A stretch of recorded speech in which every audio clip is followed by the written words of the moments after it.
Amerika Birleşik Devletleri Ekonomik Yetkilileri Yükselen Yatırımlara ve Düşen Enflasyona Dikkat Çekiyor. So it was, I thought I should mention it.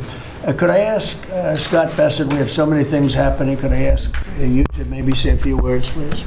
Yes, sir. So the one big beautiful bill that was passed on July 4th last year, we're starting to see the effects kick in. You mentioned the great economy. One of the things in the one big beautiful bill, Mr. President, it was an honor to host you, and as you said, the best rapper in the world, Nicki Minaj, at yesterday's Trump Accounts Summit. She was great. We've now had 1 million people sign up for Trump accounts just this week.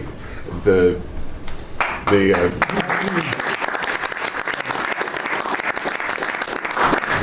think there'll be 25 million families who are eligible. The segment that you and she did has 1 billion hits. 1 billion hits on the internet. So we're telling everyone, go fill out form 4547, trumpaccount.gov. So thanks to you, the Trump accounts, the next generation's America will benefit from today's record-breaking economy, record-breaking markets. Sir, when we came in, the Biden administration had destroyed the American people with the 3 I's: immigration, inflation, and interest rates. Immigration, check, you close the border. The inflation, as we've heard, back down to target. Prices are coming down. And interest rates, we hope there's more on the way. We've got gains in wages, low prices, and I think 2026 is going to be the year for the Trump boom. It's going to be a supply side boom. I enjoyed the trip out to Iowa. In the diner, the staff there was thanking you for the no tax on tips, and they're expecting big refunds from that. We saw the CEO of John Deere, who said, thanks to your tariffs, new plants in Indiana and North Carolina. Two massive plants being built by John Deere. And he's the chairman and CEO, wonderful guy. And I said he was at the event we had in Iowa, which is appropriate, John Deere, Iowa. But I said to him, so what are you doing? He said, we just announced 2 massive plants. In fact, they're going to have 1 plant for excavators. And he said, there hasn't been an excavator built in this country in 50 years or something. He said, they're taking it out of Japan and they're moving it into the United States. 2 very big plants. And I said, so why are you doing it? He said, because of you and because of tariffs. I said, if we didn't have tariffs, would you be doing it? He said, absolutely not. So it's very important, and I hope we're going to be successful with the Supreme Court case, because we're waiting, and we're taking in hundreds of billions of dollars, and we don't want to give it back, number one. And number two, and you know, the people that are fighting us on that case, by the way, are China-centric. These are people that are for China, but they're also outside of the United States. These are countries that have ripped us off for years and years, charging us tariffs. And now we're doing an amazing job, and we're getting it back. We're getting it all back and then some. And they're the ones that are leading that lawsuit that we have in front of the United States Supreme Court. So it's a very important lawsuit for our country. And hopefully it's going to work out. We're waiting a long time, but hopefully it's going to work out. We've taken in hundreds of billions, even trillions of dollars, and certainly we've taken in trillions of dollars of, you know, a big part of that $18 trillion that's coming in is because of tariffs. They're coming in, they're building because they don't want to pay the tariff, and the tariffs are very, you know, steep. They could be much steeper. You probably saw I put out a truth today, and the tariffs could be much steeper. We've been actually very nice about it. But even being nice about it, we've taken in hundreds of billions of dollars. And honestly, they've given us tremendous national security. The power that we have because of that. They have given us tremendous strength and national security. Go ahead, Scott. Yes, sir. And the IEPA power you used on the tariffs, as you said, we're bringing in tens of trillions of investments.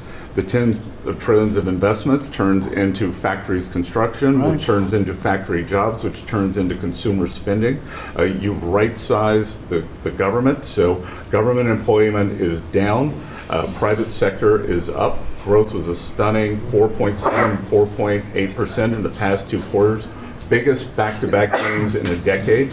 And we are doing that with government finances improving. So that will bring down the borrowing cost, the calendar year budget for 2024, 7% deficit to GDP, highest when we weren't at war, not in a recession, all the way down to 5.4% and getting better. Biggest decline since 2014. Generational gains in productivity, soaring productivity. We're going to lift workers' pay, record high prices, record high profits, and stock prices are soaring. You got a manufacturing renaissance, and all the key inflation metrics are trending lower. Over the past 3 months, the consumer price index is just 2.1, and core prices are even lower at 1.6. And I think that that could trend below 1, given energy, as you talked about, the pharmaceutical discounts, and rents. So we're expecting a great year in 2026, Mr. President. And we're going to be announcing next week, I think sometime, Scott and Howard and everybody, we're going to be announcing the head of the Fed, who that will be. And it'll be a person that will, I think, do a good job.